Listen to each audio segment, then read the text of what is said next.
নমস্কার, আপনারা দেখছেন সময় কলকাতা। সময় নিউজ নিয়ে আমি রয়েছি এই মুহূর্তে সৈকত। চোখ রাখবো খেলার খবরের দিকে। রবিবার এশিয়া কাপের ম্যাচের পর ভারতীয় ক্রিকেটারেরা হাত মেলাতে না চাওয়ার ঘটনায় মুখ পুড়েছে পাকিস্তান বোর্ডের। এই ঘটনায় তীর্যক মন্তব্য জানিয়েছেন তারা। তীব্র নিন্দা করতেও পিছপা হননি পাক ক্রিকেটারেরা। তার জন্য দায়ী করা হয়েছে পাকিস্তান বোর্ডের এক কর্তাকে। এর ফলে তাদের দলেই অন্দর শুরু হয়েছে কোন্দল। এর ফলে সাসপেন্ড করা হয়েছে বোর্ডের ডিরেক্টর অফ ইন্টারন্যাশনাল ক্রিকেট বোর্ডের উসমান ওহালাকে। পাকিস্তান সংবাদ মাধ্যমের খবর অনুযায়ী ওয়ালার বিরুদ্ধে শৃঙ্খলা ভঙ্গের অভিযোগ এনেছে তারা। তার বিরুদ্ধে দ্রুত ব্যবস্থা নেবে পাক ক্রিকেট বোর্ড। সাসপেন্ড করেছেন পাক ক্রিকেট বোর্ডের চেয়ারম্যান মহসিন নকভি। নকভির মতে ভারতের এই সমস্ত ঘটনার মূলে নাকি ওয়ালা। তিনি টানা 2 বছর ধরে পাক বোর্ডে কাজ করছেন। পাকিস্তান সুপার লিগের চেয়ারম্যানও ছিলেন তিনি।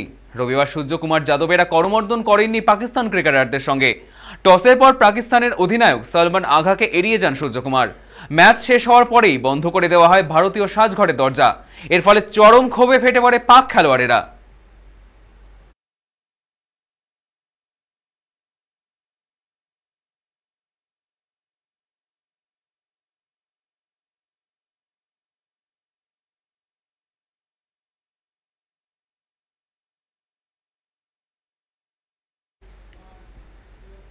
সুরেশ রায়না শিখর ধাওয়ানের পর ইডির নজরে যুবরাজ সিং, কারণ বেটিং অ্যাপের প্রচার।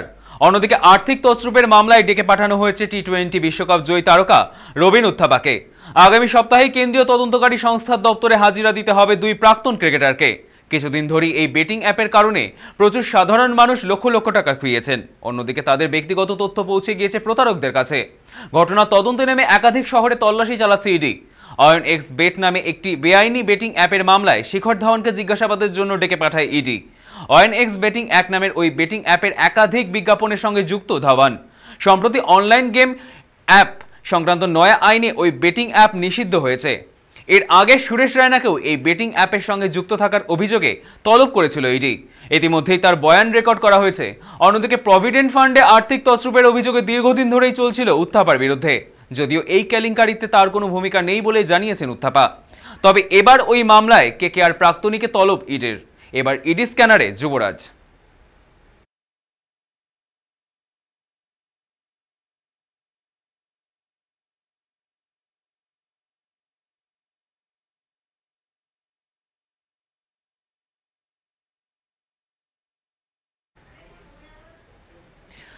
এত ক্যাচ ছাড়লে কি আর ম্যাচ জেতা যায়? হংকংও পারেনি।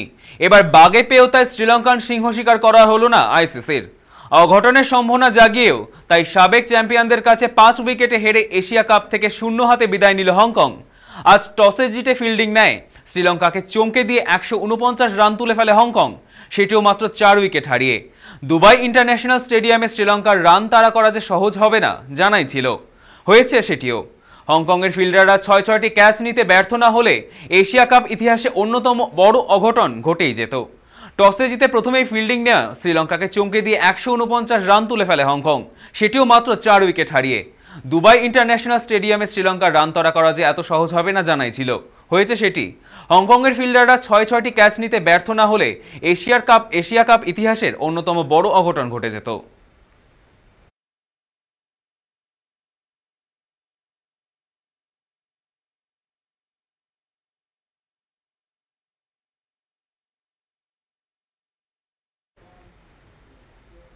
হ্যান্ডশেক বিতর্কে অবশেষে মুখ খুলল ভারতীয় ক্রিকেট বোর্ড। রবিবার এশিয়া কাপের ম্যাচে পাকিস্তানের ক্রিকেটারদের সঙ্গে হাত মেলাননি ভারতীয় ক্রিকেটাররা। এই ঘটনা নিয়ে তৈরি হয়েছে চরম বিতর্ক। কেউ এই ঘটনাকে নিন্দার চোখে দেখছেন, আবার কেউ দেখছেন সঠিক নজরে। যদিও ভারতীয়দের ভালোবাসায় ভারতীয় খেলোয়াড়দের দেখেই পাকিস্তান ক্রিকেট এই ঘটনায় তীর্যক মন্তব্য করতে ছাড়েননি। ভারতীয় দল ও ম্যাচ রেফারি অ্যান্ড পয়ক্রেপ্ট বিরুদ্ধে অভিযোগ করেছে তারা। অবশেষে 48 ঘন্টা পর পাক বোর্ডকে কড়া জবাব দিল ভারতীয় ক্রিকেট বোর্ড। সরাসরিভাবে কোনো বিবৃতি না দিলেও সংবাদ সংস্থাকে ভারতীয় ক্রিকেট বোর্ডের এক আধিকারিক জানিয়েছেন, সূর্যকুমার যাদবেরা যা করেছেন তা একেবারে ঠিক। ভারতীয় বোর্ড ক্রিকেটারদের সবাই তাদের পাশে রয়েছেন। ভারতীয় ক্রিকেট বোর্ডের এক আধিকারিক বলেন, ক্রিকেটের আন্তর্জাতিক নিয়মে খেলা শেষের পরে হ্যান্ডশেক করতে হবে তেমন কোনো নিয়ম নেই, কিন্তু ভারতীয় ক্রিকেট দল কেবলমাত্র সম্মান প্রদর্শনের জন্য হ্যান্ডশেক করে। ভারতের খেলাপ্রেমীদের মধ্যে ভারত পাক খেলা নিয়ে তৈরি হয়েছিল চরম বিতর্ক। এই বিতর্কের কারণ ছিল বিগত কয়েক বছর ধরে চলে আসা ভারত পাক সম্পর্ক। যদিও এই ঘটনার পরে পাকিস্তানের দলনায়ক সলমান আলী আঘার ভারতের এহেন কাজকে তীব্র নিন্দা জানিয়েছেন, কিন্তু ভারতীয় ক্রিকেট প্রেমীরা পাকিস্তানের কথাতে কোনো দ্বন্দ্ব প্রকাশ করেনি। তারা বলছে, সূচি অনুযায়ী ভারত খেলেছে, তার বেশি কোনো সম্মান দেখানো যাবে না।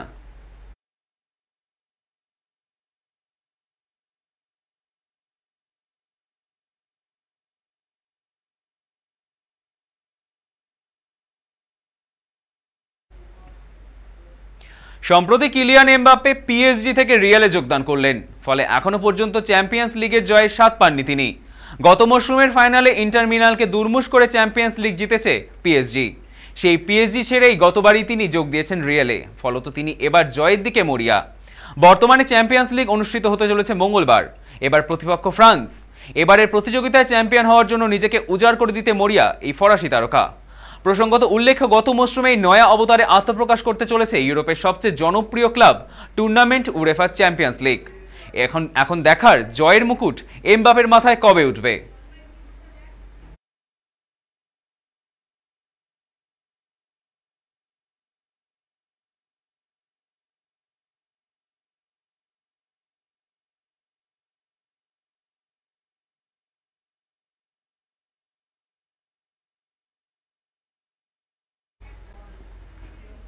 খেলা হবে এখনকার মতো এ পর্যন্তই। দেখতে থাকুন সময় কলকাতা। সময় বলবে সময়ের কথা।